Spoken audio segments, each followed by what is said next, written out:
Hi ఏదో ఒకటి కావాలి నాకు నీకు కదా. యాక్చువల్లీ కొంచెం బిగ్ బడ్జెట్ ఫిలిమ్స్ పెద్ద ఫిలిమ్స్ అన్నీ కొంచెం ఈ మధ్య పోస్ట్పోన్ అవుతున్నాయి. రిలీజ్ డేట్ అనౌన్స్ చేస్తున్నారు, తర్వాత మారుతున్నాయి. స్పిరిట్కి వచ్చేసరికి మీరు మార్చ్ చేశారు. సో యాజ్ ఆఫ్ నో ఆ డేటే ఉంటుంది. ఉంటుంది ఉంటుంది ఉంటుంది. So any no changes sir. ఏంది ఇట్లా నవ్వుతున్నారు అందరు? ఉంటుంది చూడు, అంటే మేము అందుకే వేసుకున్నాం కదా ఉత్తరేసింది. నీ డౌట్ ఏంటి అసలు? అంటే కొన్ని పోస్ట్పోన్మెంట్లు అవుతున్నాయి కదా చాలా big films. So as of now ఎలా ఉంది షెడ్యూల్ అని ఎప్పుడు బాగానే ఉంది, బాగానే ఉంది. అంటే నేను మస్తు 50 డేస్ చేసినాము, ఇంకో 65 డేస్ ఉంది. Will be done. టైంకి వస్తాం. All the very best for thanks అండి, thank you. Sandeep, same continuation to the same thing. అంటే like you mention date okay March 5th ఖచ్చితంగా వస్తామని చెప్పేసి, but you have a great respect for Rajamouli garu and ఆయనది కూడా same ఏప్రిల్కే వస్తుంది వారణాసి అనే సినిమా. సో రెండు కూడా almost 1000 crore compatible films. So ఆ ఫిలిం ఇంకా పెద్దదండి. అదే, సో ఆ 1 month గ్యాప్ అనేది ఆ 1 month గ్యాప్ అనేది సరిపోతుంది అనుకుంటున్నారా? ఆ టికెటింగ్ విండో కానీ లేదంటే ఆ బిజినెస్ పాకెట్కి కానీ సరిపోతుంది. 37 డేస్ ఉంది కదా, 32 డేస్ సరిపోతుంది అనుకుంటున్నా. ఎందుకంటే అది బిగ్ పాకెట్ ఫిల్మ్స్ కదా, సో దానికి ఉన్న రీచ్ మేము జరుగుతాం అయితే మరి మీకు అది రాలేదు అప్పటి నుంచి. ఏం కాదు, సరిపోతుంది. People are missing that cute love stories అనో, లేకపోతే ఒక క్యూట్ సింపుల్ స్టోరీస్ అనో, ఫ్యామిలీ డ్రామాస్ అనో, ఒక మన స్టార్స్ అందరినీ, లేకపోతే మీలాంటి హీరోస్ అందరినీ, మీలాంటి డైరెక్టర్స్ అందరినీ అలాంటి సినిమాల్లో చూడడం మిస్ అవుతున్నారు. మీ పర్సనల్ ఫీలింగ్ ఏంటి సార్? వస్తున్నాయి కదా సినిమాలు అట్లా. అంటే స్టార్స్ అందరూ కూడా చాలా హెవీ డ్యూటీ కాదు, వస్తున్నాయి మంచి మంచి ఫిల్మ్స్ అంటే వస్తున్నాయి. బిగ్ స్టార్స్ అందరినీ అలాంటి సినిమాల్లో మిస్ అవుతున్నాం అనేది క్వశ్చన్. మరి బిగ్ స్టార్స్ అందరు పాన్ ఇండియా అంటున్నారు. అది అంటే మీకేంటి, అంటే యాజ్ పర్సనల్గా డైరెక్టర్గా కాకుండా ఒక మూవీ ఫ్యాన్గా వాట్ ఆర్ యూ మిస్సింగ్? నేను యాక్చువల్లీ ఫ్రాంక్లీ చెప్పాలంటే ఒకసారి డైరెక్టర్ అయిన తర్వాత ఫిలిం కన్జ్యూమింగ్ చేయడం చాలా తక్కువైపోతుంది. ఓకే, థియేటర్కి వెళ్ళి సినిమా చూడడమా లేకపోతే డివిడీలో చూడడమా చాలా తక్కువైపోతుంది. సో ఓవరాల్ సినేరియో ఏందనేది పెద్ద ఐడియా ఉండదు. ఓకే, అంటే మీరు చాలా పెద్ద క్వశ్చన్ అడిగారు, దానికి ఆన్సర్ చిన్నగా చెప్తున్నా కానీ కష్టం.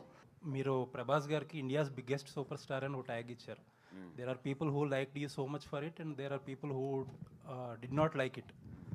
And so that is the big benchmark. మీరు అనే బ్లడీ బెంచ్ మార్క్ అంటున్నారు కదా ఇప్పుడు అందరూ, that's the benchmark. So spirit, are you going to reach that? Hopefully ఇంకా అదే హోప్. అదే ఎప్పుడు ఫిలిం చేసినా అనుకుంటాం కదా మనం మంచి సినిమానే చేస్తున్నామని, అదే హోప్తో ఉన్నాం. అండ్ ఇది నా ఫీలింగ్ కాదు, చాలామంది ఫీలింగ్ కూడా, ఇండియాస్ బిగ్గెస్ట్ సూపర్ స్టార్ అనేది. సో మా ఫీలింగ్ కూడా అదే. Thank you. Thank you sir. Sandeep గారు ఇది కానీ ఒకవేళ ఆడియన్స్ చూడకపోతే మళ్ళీ ఏనే చేస్తారా, లేదంటే చూస్తారు? ఈ సినిమా డెఫినెట్గా చూస్తారు. అంత కాన్ఫిడెంట్గా చెప్పడానికి రీజన్ ఏంటి? రీజన్ ఏం లేదు, నేను కథ చెప్పినప్పుడు నవ్వినా సినిమాతో నవ్వుతున్నా. నాకు అట్లా రాయడం నా వల్ల కాదు. మనోడు అది దాని మెయిన్ రీజన్ అది. ఎట్లాగో నేనైతే ఇట్లా రాయలేను, ప్రొడ్యూస్ చేద్దామని చేసిన. వన్ మోర్ క్వశ్చన్, ప్రభాస్ గారు చాలా మందికి ప్రమోషన్స్లో హెల్ప్ చేస్తూ ఉంటారు. సో మీరు కూడా రాజాసాబ్ టైంలో ఒక ఇంటర్వ్యూ హోస్ట్ చేశారు. సో ఈ సినిమాకి ప్రభాస్ గారి కాంట్రిబ్యూషన్ ఎలా ఉండబోతుంది? అంటే మనోడి పేరు సుమంత్ ప్రభాస్. సో ఆబ్వియస్లీ నేను ప్రామిస్ చేసిన సరే ఖచ్చితంగా కల్పిస్తాను, పెద్ద ఫ్యాన్. ఓకే ఉంది, అన్న అపాయింట్మెంట్ ఇచ్చిందంట, అయితే ఒకసారి కలుస్తాం. నేను కూడా ఉంటాడా. సో అది మర్చిపోయినా. అంటే మామూలుగా ఎట్లుంటుంది అంటే పెద్ద హీరోలకి మా ట్రైలర్ రిలీజ్ చేయండి, మా టీజర్ రిలీజ్ చేయండి అడుగుతుంటారు. మామూలుగా జరిగే సినారియో అది. మేమేం అడగాలి, అన్ననే పెట్టిండే మస్తుంది పాట అని చెప్పి. ఓకే, అంటే మీరు డైరెక్ట్ చేస్తున్నారు? ఆబ్వియస్లీ డైరెక్ట్ చేస్తున్నందుకే తెలుస్తుంది కదా, ఈ డైరెక్టర్ ప్రొడ్యూస్ చేస్తున్నందుకే తెలుస్తుంది, అంతే కదా. సందీప్ గారు హాయ్. ఏదో ఒకటి కావాలి నాకు నీకు కదా.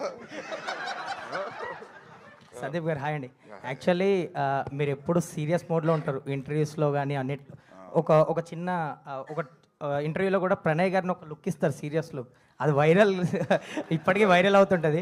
బట్ ఇక్కడ వచ్చినప్పటి నుంచి మీరు ఫన్ మోడ్లో కనిపిస్తుంది. చెప్తా, అది టీఎన్ఆర్ గారి ఇంటర్వ్యూ. అదా ఏమైందంటారో నాకు బాగా గుర్తు. ఆ ఫ్యాన్ పిచ్చి సౌండ్ చేస్తుంది.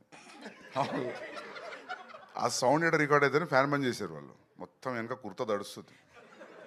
ఆ చికాకులు నా చికాకులు ఇట్లా చూసేసరికి మీకు ఏదో అనిపించింది, అందులో ఏం లేదు. మేబీ అది ఇప్పటికీ అంటే చాలా మెయిన్స్ లో గట్ట కనిపిస్తుంటాయి. అన్నింటి మస్తు భయం ఉంది నాకంటే పెద్ద, అట్లాంటిది ఏం లేదు.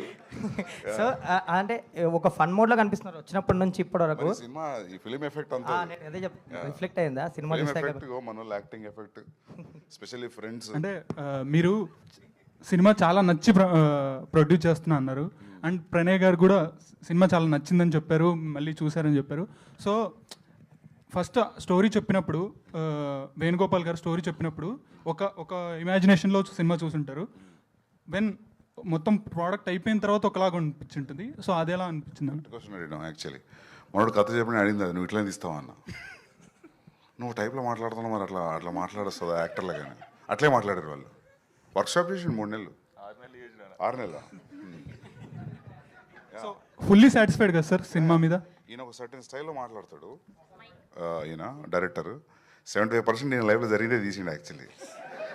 అవును, ఒక సర్టెన్ స్టైల్లో మాట్లాడతాడు. చెప్పినప్పుడు అదే అన్న, ఒక పెక్యులర్ మాట్లాడుతున్నావు నువ్వు, అది ఎట్లా అని. అందుకే అదే ట్రాన్స్లేట్ అయింది. సందీప్ అన్న, అంటే ఐ డోంట్ వాంట్ టు అంటే స్పిరిట్ క్వశ్చన్స్తో ఇబ్బంది పెట్టాలనుకోవట్లేదు. ఎందుకు కదా అన్న అదే అడుగుతావు ఇప్పుడు అడుగు. లేదు క్వశ్చన్ అడిగి ఇబ్బంది పెట్టాలనుకోవట్లేదు. I want to say Prabhas fans ఒకటే కాదు, మొత్తం టీఎఫ్ఐ కానీ హోల్ ఇండియా వెయిటింగ్ స్పిరిట్ గురించి. So cook well and give us a film that will be celebrated all along the generation. I hopefully thank you. Thank you అన్న. Sandeep sir ఇక్కడ so మీ casting Arjun Reddy కావచ్చు, లేకపోతే మీరు చేసే ఫిల్మ్స్ అన్నీ కూడా చాలా బాగుంటాయి కాస్టింగ్ వైజ్ కూడా. అండ్ సుమంత్ గారికి మీరు కథ అంటే తనదే రైట్ అని ఎలా అనిపించింది సార్? లైక్ ఏ సినిమా చూసి నేనేం చూడలేదు, బేసికలీ డైరెక్టర్ మీద ట్రస్ట్. సో వీళ్ళు చేసే వర్క్షాప్ ఒక 5 నిమిషాలు చూపెట్టిండు నాకు. ఓకే, మస్తు అనిపించింది. అది హైవే మీద తీసారు కదా, రియల్ లొకేషన్స్లో ఓఆర్ఆర్ మీద జీప్లో అక్కడిక్కడ తీసారు. ఒక 6 minutes సీన్ చూపెట్టిండు నాకు. Then this no question after that. So final copy చూసిన తర్వాత did you said any corrections or something, suggestions కానీ? సజెషన్ అది చూసిన బాగుంది, సజెషన్ అయితే బాగుంది సినిమా. నేను నమ్ముతలేడా? సందీప్ అన్న వచ్చి ఇందులో ఏదో ఒకటి చేస్తే బాగుంటుంది. అట్లా చేయదలుచుకోలేదు బేసికలీ. అంటే ఒక సర్టన్ టైం పీరియడ్ స్పెండ్ చేసినాక హైదరాబాద్లో టు మేక్ ద ఫిలిం, అది అవ్వకుండా టైం పడుతున్నప్పుడు అది ఆ స్ట్రగుల్, ఆ పెయిన్ ఎట్లుంటుందో నాకు తెలుసు. సో వేణుగారు కూడా చాలా రోజుల నుంచి ఉన్నారు ఇండస్ట్రీలో. సో నాకు అనిపించింది ఇది రైట్ ఫిలిం అని. ప్లస్ ఇంకోటి ఏంటంటే ఇది తెలంగాణ ఉన్నందుకు చెప్పట్లేదు కామెడీ, అందరికి అర్థం కాకపోవచ్చు ఈ కామెడీ అనిపించింది నాకు. అంతేనా? కొన్నిసార్లు మన క్లాస్మేట్స్ జరిగింది వేరే అని చెప్పినాం అనుకో, డిగ్రీ వాళ్ళకి మన స్కూల్లో జరిగింది కనెక్ట్ అవ్వరు, వాడు తెలిసి ఉంటేనే కనెక్ట్ అవుతారు. సో అట్లా నాకు డైరెక్టర్ తెలిసిన బాగా కనెక్ట్ అయినా నేను. సో అది ట్రాన్స్లేట్ అయింది వర్క్షాప్ వీడియోస్ అవి చూసినప్పుడు. So thank you. సందీప్, ఇది అంటే యూబైఏతో భద్రకాళి పిక్చర్ స్ట్రీక్ అనేది బ్రేక్ చేస్తున్నారు కదా, రన్ టైంతో కూడా అదే బ్రేక్ ఏం చేస్తేలే, ఫస్ట్ టైం వస్తుంది అంటున్నా. స్పిరిట్కి ఏ వస్తుంది,